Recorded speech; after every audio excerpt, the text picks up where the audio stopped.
2019 সালে জিতু কমল ও নবনীতা দাসের বিয়ে টেলিপাড়ার জন্য ছিল বড় খুশির সংবাদ।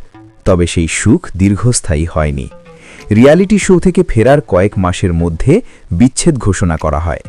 পক্ষ দুটির পক্ষ থেকে বিচ্ছেদের কারণ প্রকাশিত হয়নি, তবে নবনীতার মতে এটি ছিল উভয়ের মঙ্গলজনক সিদ্ধান্ত।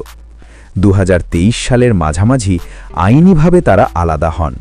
এরপর কিছুদিন নবনীতার নাম বিভিন্ন গুঞ্জনের সঙ্গে জড়ায়।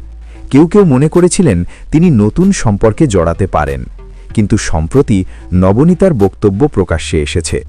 আমি বিয়ে বা নতুন সম্পর্কের বিষয়ে এখন একেবারেই ভাবছি না। আগে নিজের জন্য সময় নিতে চাই।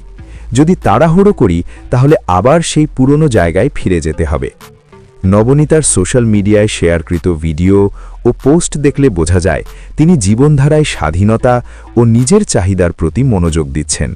সম্প্রতি রেড কার্পেটের একটি ভিডিও শেয়ার করেছেন, যেখানে ক্যাপশনে তিনি লিখেছেন, "this is how I want my man to react after getting me", যা প্রমাণ করে সঙ্গী বেছে নেওয়ার ক্ষেত্রে তিনি স্পষ্ট এবং সচেতন।